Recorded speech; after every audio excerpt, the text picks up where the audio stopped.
आज बहुत ही एक और अच्छी मैं स्ट्रेटजी आपके साथ शेयर करने जा रहा हूँ।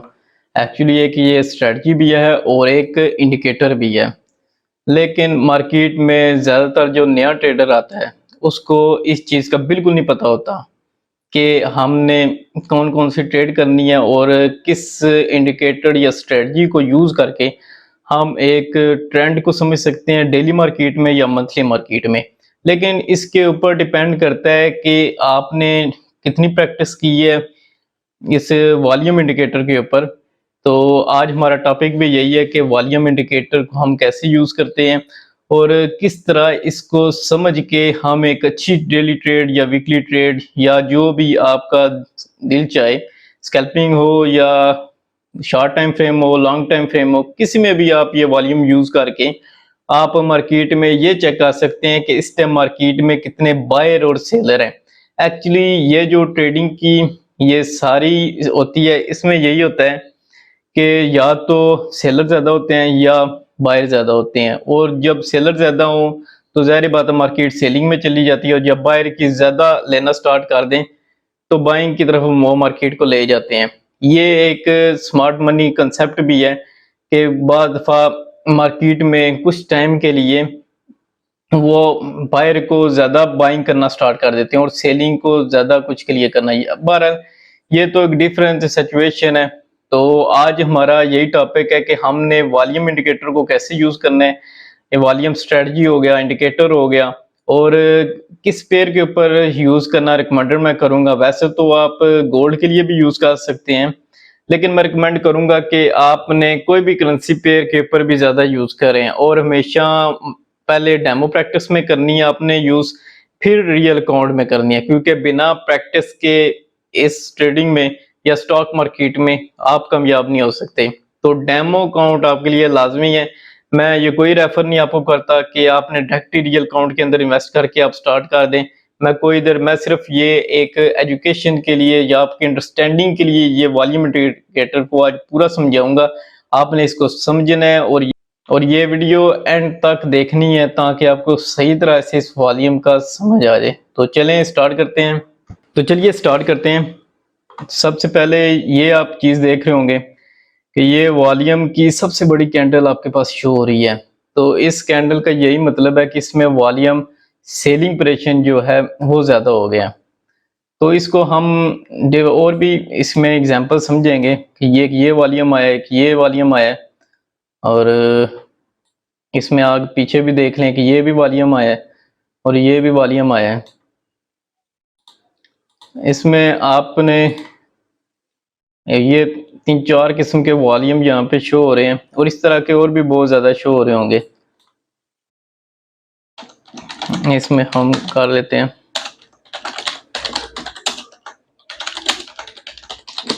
वैसे मैं नाम इसका स्टार्ट करते हैं। इसमें हम मुख्तलिफ किस्म के, मैं अभी आपको वॉल्यूम इंडिकेटर इधर शो करता हूँ। जैसा आपने देखा होगा कि ये वॉल्यूम इंडिकेटर बहुत हाई लेवल के हैं। एक ये वॉल्यूम इंडिकेटर इसमें भी आया है, कैंडल जो शो कर रही है कि हाई है, और इसमें ये भी एक शो हुई है।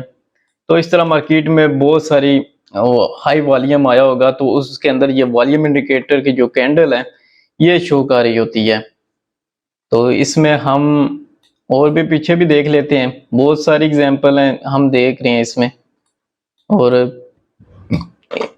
एक और बात इसमें मैं चेक कर लेता हूँ, जैसे ये अभी इधर आई है, तो यहाँ से आप देखें कि एक्चुअली ये वॉल्यूम पहले कैंडल आई है।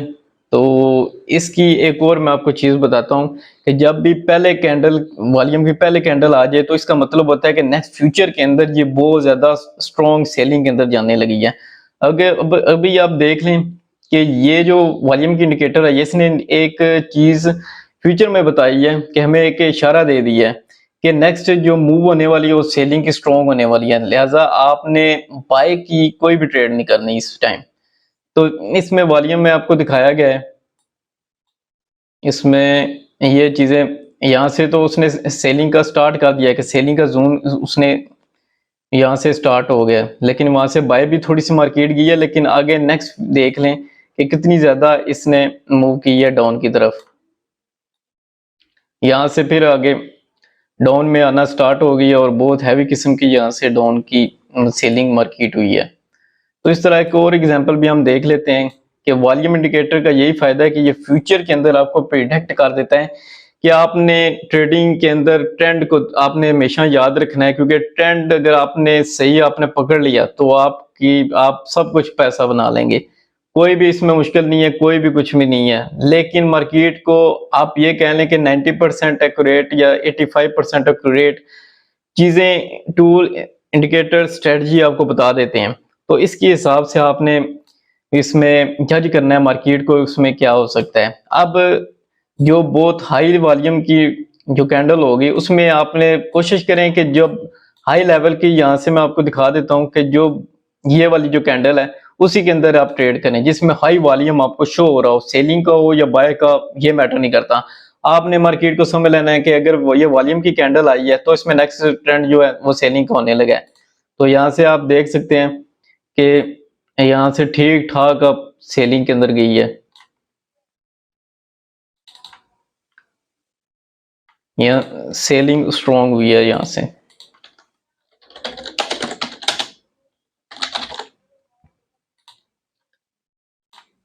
तो ये मैंने लगा भी दी है इसमें सेल जोन जो स्टार्ट हुआ है स्ट्रॉन्ग, इसका यही बता रहा है कि स्ट्रॉन्ग जोन अब स्टार्ट हो गया सेलिंग का। तो अब ये नेक्स्ट भी देख लें कि ये एक और कैंडल अब वॉल्यूम क्या गया। अब सवाल ये पैदा होता है, पहले भी एक वॉल्यूम क्या है, अब ये भी वॉल्यूम आ गई है। इट मींस कि अब नेक्स्ट मार्केट जो होने वाली है तो उसमें भी ठीक ठाक और सेलिंग के चांस हैं। हम ये देख लें यहाँ से मार्केट आई है तो ये भी ठीक ठाक अब सेलिंग के अंदर गई है। तो आपने हमेशा, तो आप इसमें मैटर नहीं करता, आपने बस इस इंडिकेटर को समझने के लिए आपने ये चीजें याद रखनी है कि वॉल्यूम इंडिकेटर जो होता है वो आपको फ्यूचर के अंदर बता देता है कि आपने मार्केट किस की तरफ ट्रेंड जाने वाला है। टाइम फ्रेम को मैटर नहीं करता, कोई भी आप टाइम फ्रेम यूज कर सकते हैं। अगर आपने शॉर्ट टर्म के लिए यूज करनी है तो स्मॉल टाइम फ्रेम यूज करें, लाइक हो गया इसमें M5 हो गया, M15 हो गया, ये स्कैल्पिंग के लिए मोस्टली लोग यूज करते हैं ट्रेडिंग के अंदर। और जो H1 हो गया और H4 हो गया ये लॉन्ग टर्म के लिए जो हम यूज करते हैं। दूसरी एक और बात, अब हमें पता चल गया कि ये कैंडल सेलिंग की स्टार्ट होने लगी है, जैसे ये भी एक स्टार्ट हो गई है। अब हमने इसका स्टॉप लॉस और टेक प्रॉफिट हमने इसका कैसे रखना है। स्टॉप लॉस हमने ये करना है कि जब भी इस तरह की लाइन आपको शो हो रही हो, जैसे मैं आपको दिखा देता हूं, अब ये यहां से कैंडल स्टार्ट हुई है, जब भी ये लाइन यहां से आपको स्टार्ट हो रही हो तो आपको पता है कि नेक्स्ट इसमें जोन स्टार्ट होने लगा है। यहां से हम इसको कर लेते हैं स्ट्रॉन्ग सेल जोन कैंडल। तो आप इस तरह, ये मैं आपको समझाने के लिए कि साथ में लिखता भी जा रहा हूं कि ये सेलिंग का जोन यहां से स्टार्ट होगा। अगर तो कैंडल नेक्स्ट नीचे आई हुई है तो आपने इसको नेक्स्ट इसकी सेलिंग लगानी है। मतलब अगर 5 या 10 पिप के फैसले के ऊपर नेक्स्ट कैंडल जो स्टार्ट होगी, और मैं ये प्रेफर करता हूं कि अगर नेक्स्ट कैंडल स्टार्ट हो जाए और उसके एंड तक खत्म होने तक आप वेट करें, उसके नेक्स्ट जो कैंडल होगी उसके ऊपर आपने ट्रेड बाय या सेल करनी है। तो इसका जो स्टॉप लॉस होगा, अगर फॉर एग्जांपल यहाँ से मार्केट यहाँ में जाती और यहाँ पे चली जाती, तो इसको मैं आपको एक चीज बता भी देता हूँ कि ये देख लें, अगर मार्केट यहाँ से यहाँ पे चली जाती तो यहाँ से अगर, तो फिर हम इसके अंदर सेलिंग के अंदर आ सकते थे। लेकिन अगर मार्केट ऊपर चली गई है तो हमने यहाँ से ट्रेड ही नहीं करनी, या बाय स्टॉप या सेल स्टॉप भी आप यूज कर सकते हैं इसमें।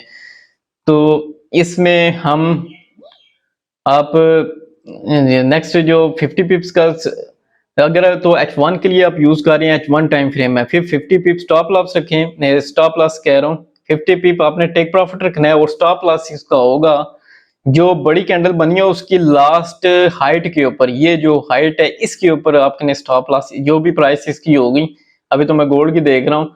तो इसके ऊपर आपने स्टॉप लॉस रख लेना है और H1 के अंदर अगर हैं तो 50 पिप्स आपने टेक प्रॉफिट रख लेना है।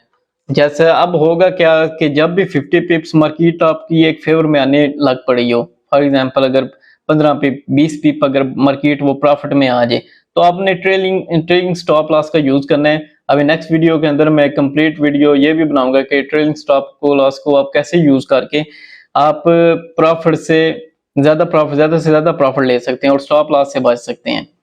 तो जैसे ही आपकी मार्केट फॉर एग्जांपल अगर प्रॉफिट में आ गई तो आपने उसका जो स्टॉप लॉस है वो आगे लेके आना है, आगे लेके आके आप प्रॉफिट के अंदर भी आप पिप्स के अंदर लेके जा सकते हैं। तो इस तरह आपने ट्रेड करनी है। स्टॉप लॉस और टेक प्रॉफिट का मैंने यही बता दिया है, इन चीज़ों को आपने ध्यान में रखना है। और वॉल्यूम का इंडिकेटर फ्यूचर प्रिडिक्ट करता है। और एक और चीज़ बात, ये रिपेंट और नॉन रिपेंट की अगर हम बात करें तो वॉल्यूम इंडिकेटर नॉन रिपेंट नहीं है, ये रिपेंट ही होता है। लेकिन अगर आप क्योंकि ये फ्यूचर की प्रोडक्ट बता रहा है तो ये ज़ाहिर बात है नॉन रिपेंट ही होगा, क्योंकि पहले जो उसने चीज़ वो कैंडल बता दी है वो रॉन्ग भी हो सकती है। तो इसी के लिए आपने जो मैंने टेक प्रॉफिट और स्टॉप लॉस की स्ट्रेटजी आपको बताई है वो चीज़ आपने ख्याल रखनी है कि यहाँ से मार्केट अगर जाती है तो फिर ये आपने वो ट्रेड करनी है, वरना अदरवाइज आपने ट्रेड ही नहीं करनी। तो ये एक सिंपल सी एक स्ट्रेटजी है जो मैं आपको बताना चाह रहा हूँ। तो इसमें कोई भी अगर माइंड में कुछ क्वेश्चन हो, कुछ भी आपको समझ ना आ रही हो अभी भी वॉल्यूम इंडिकेटर के बारे में, तो मुझे कॉमर्स यूट्यूब में नीचे कॉमर्स करें और मैं रिप्लाई करूँगा इसको एज सून एज पॉसिबल जैसे भी हो सके। और भी वीडियो मैं काफ़ी बनाने लगा हूँ, तो उम्मीद करता हूँ ये वीडियो भी आपके सामने आई होगी। तो कॉमर्स और शेयर लाजमी इसको कीजिएगा, मेरे यूट्यूब को सब्सक्राइब भी आपने लाजमी करना है।